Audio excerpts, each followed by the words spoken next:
तो जेल में नरेश मीणा की तबीयत खराब हो गई है, सीने में दर्द है और उनसे लगातार मिलने पहुंच रहे हैं, उनका कुशल क्षेम पूछने पहुंच रहे हैं उनके बहुत करीबी नेता।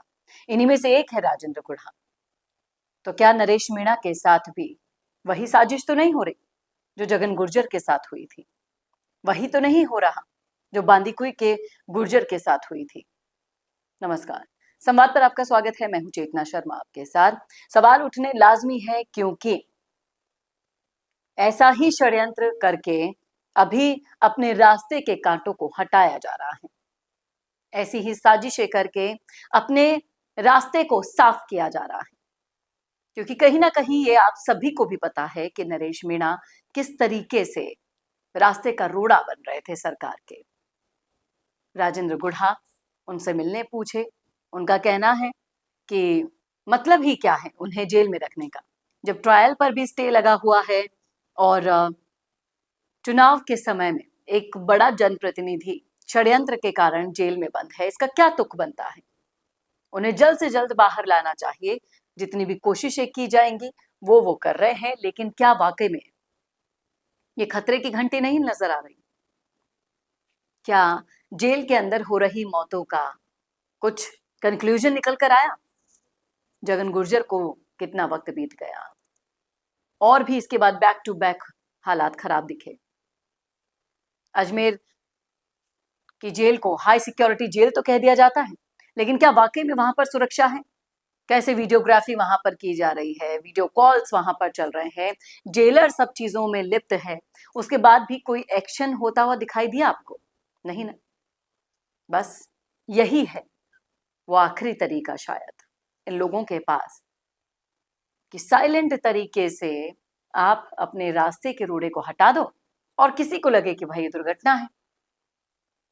अब नरेश मीणा को जब चेस्ट पेन की शिकायत हुई है, हालांकि उन्हें क्योर तो कर लिया जाएगा, लेकिन अगर उनके साथ कुछ ऐसी गड़बड़ी होती है जैसी जगन गुर्जर के साथ हुई, ऐसी लापरवाहियां होती हैं जैसी जगन गुर्जर के साथ हुई, दूसरे कैदियों के साथ हुई, तो कौन लेगा इसकी जिम्मेदारी? आप बताएं, कोई लेगा?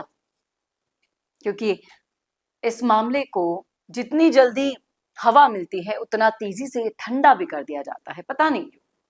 आप तार से तार जोड़कर देख लीजिए सभी के। तो क्या नरेश मीणा का हाल भी ऐसा हो जाएगा? क्या नरेश मीणा का जेल में रहकर पॉलिटिकल करियर हमेशा के लिए खत्म कर दिया जाएगा? ये सारे सवाल खड़े होते हैं इस पूरे मामले को देखते हुए। अगर नरेश मीणा के चाहने वालों की सोचे तो बहुत बड़ा षड्यंत्र रचकर उन्हें अंदर रखने की साजिश की जा रही है और अंदर भी चैन से नहीं रहने दिया जा रहा है। कहीं ना कहीं एक बहुत बड़ा झोल इस पूरे मामले में नजर आता है। क्या लगता है आपको?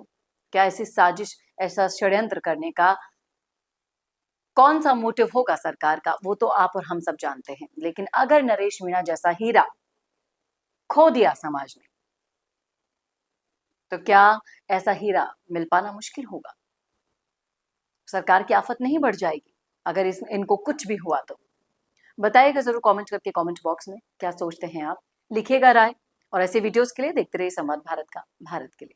नमस्कार। आज के दौर में ना लोग बहुत स्मार्ट हो गए हैं और इस डिजिटल दौर में सबसे पहले आपका सोशल मीडिया देखते हैं, उसके बाद ही आपसे खरीदते हैं। लेकिन सोचिए, अगर आपके पास हर हफ्ते प्रोफेशनल वीडियो हो, अगर आपके ब्रांड की कहानी रोज रोज नए लोगों तक नए नए तरीके से पहुंचे, अगर आपका बिजनेस भी लोगों के फीड में बार बार दिखाई दे, तो क्या होगा? यही काम कर रहा है मिशी मीडिया सॉल्यूशंस। हम सिर्फ वीडियोस नहीं बनाते, हम आपके बिजनेस को लोगों के दिमाग में जगह दिला देते हैं। स्क्रिप्ट से लेकर high quality shoot and editing तक सब कुछ प्रोफेशनल तरीके से। अगर आप भी जानना चाहते हैं कि आपके बिजनेस के लिए कौन सी कंटेंट स्ट्रैटेजी काम करेगी, तो ये भी हम आपको बताएंगे। और तो और हमारे 8 लाख से भी ज्यादा फॉलोअर्स और सब्सक्राइबर्स के बीच में प्रमोट भी करेंगे, वो भी बिल्कुल फ्री में। तो अभी डीएम करें, ग्रो कीजिए हमारे साथ और जानिए आपका ब्रांड कितना आगे जा सकता है।